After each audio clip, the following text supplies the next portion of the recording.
Okay चलो let's start now. कल हम लोगों ने ऑपरेशनल प्लान कंप्लीट कर लिया था और आज हम लोगों को ऑर्गेनाइजेशनल प्लान स्टार्ट करना है, राइट? ऑर्गेनाइजेशनल प्लान बचा हुआ था ना। सो ऑर्गेनाइजेशनल प्लान पे हेडिंग डाल दीजिए,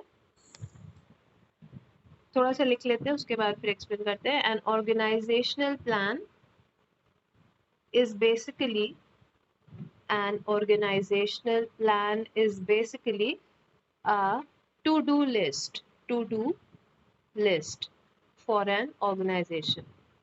To-do list for an organization.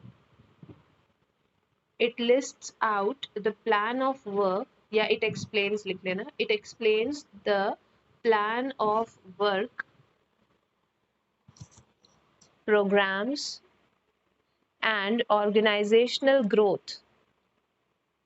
It explains plan of work, programs, and organizational growth over a period of time.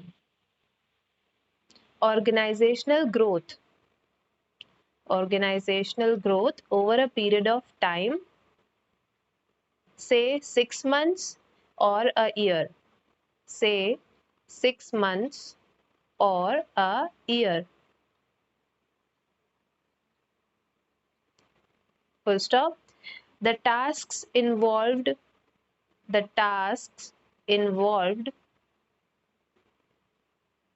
who is responsible for them and when they will be done.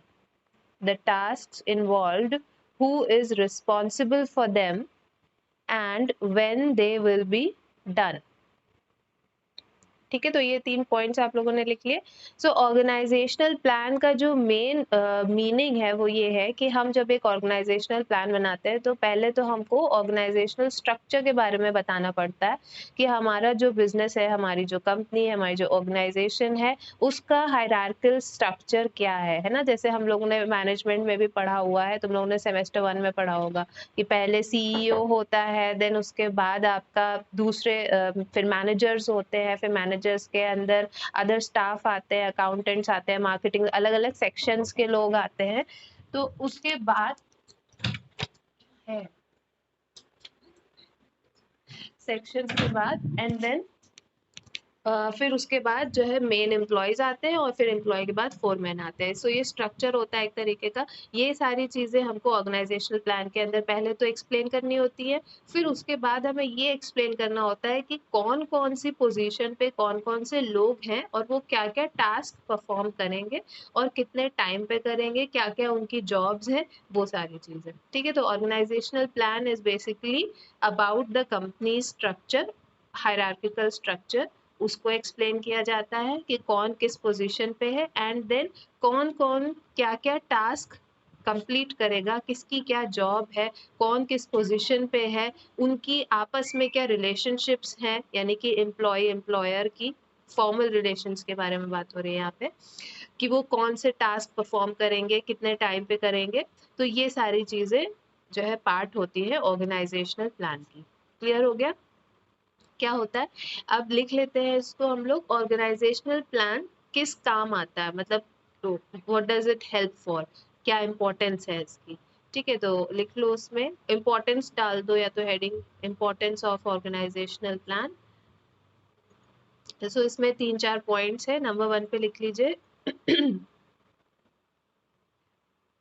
Set priorities for work, set priorities for work. Number 2, make sure that the tasks are done on time. Make sure that the tasks/jobs are done on time. Number 3, share work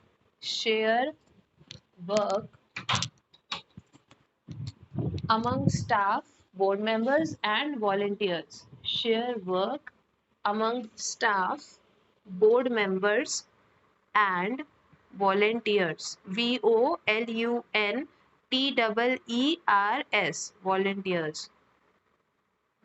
और last में है see the big picture of what organization is doing. see the big picture of what organization is doing.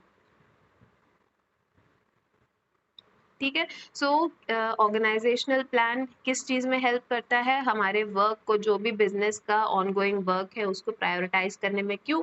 क्योंकि उसमें task और objectives लिखे होते हैं कि इस टाइम पे हमको ये काम करना है. ईयरली वाइज सारे टास्क दिए होते हैं, सारे जॉब्स दिए होते हैं और उसको कैसे कंप्लीट करना है, मेथड्स दिए होते हैं, प्लस आपको कितने टाइम में कंप्लीट करना है ये दिया होता है. तो जब कुछ चीज right down, written down form में लिखी होगी तो it will help you to prioritise your work कि कौन सी चीज़ ज़्यादा इंपॉर्टेंट है और इसको कब करना है.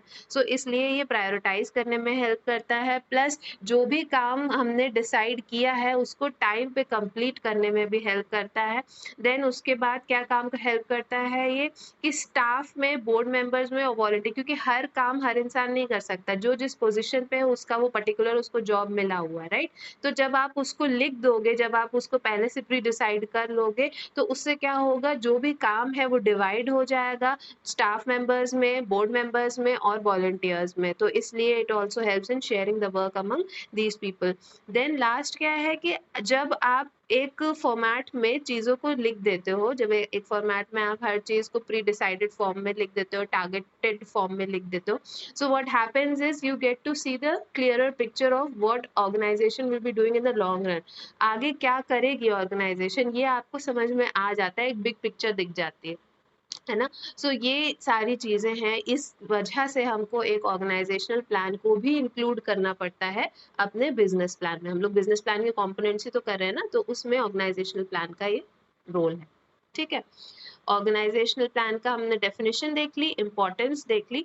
अब वेरी इंपॉर्टेंट पार्ट है कि हम ऑर्गेनाइजेशनल प्लान के अंदर इंक्लूड क्या क्या करते हैं, कि क्या क्या कॉम्पोनेंट्स हैं ऑर्गेनाइजेशनल प्लान के. So what we have to write is our next heading which is components of organisational plan.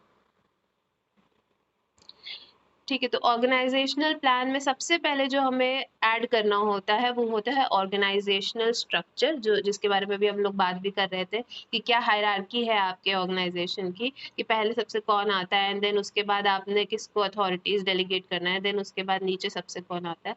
So that is your organizational structure. Organizational structure लिख के और थोड़ा सा लिखते हैं इसके बारे में.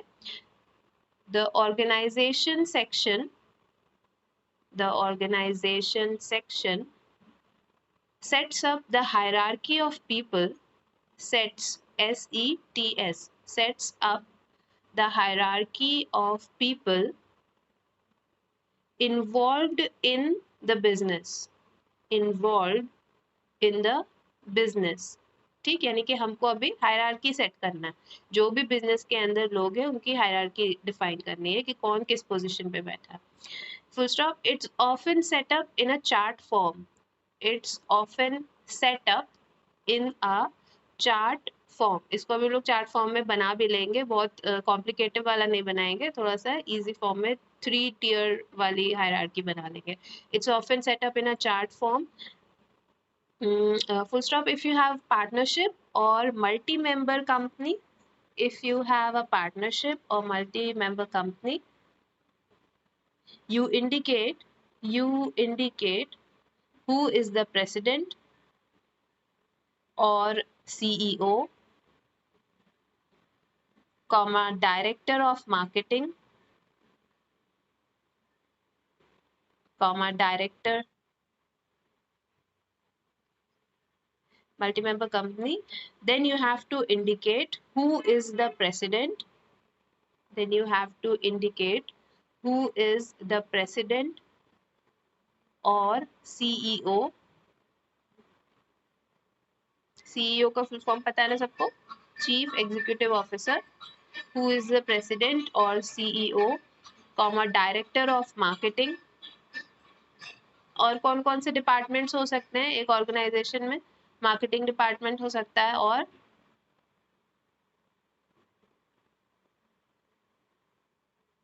हाँ, और फाइनेंस डिपार्टमेंट, और हाँ ठीक है, और HR डिपार्टमेंट होता है, प्रोडक्शन डिपार्टमेंट होगा. ठीक, तो इन सबके सेल्स डिपार्टमेंट होगा। इन सब के क्या है, इन सब के डायरेक्टर्स होंगे, इन सब के हेड्स होंगे बेसिकली, तो उनको भी हमें इस ऑर्गेनाइजेशनल स्ट्रक्चर में डिफाइन करना होगा कि कौन किस पोजीशन पे है। So director of marketing and any other roles being designated in the business, being designated in the business.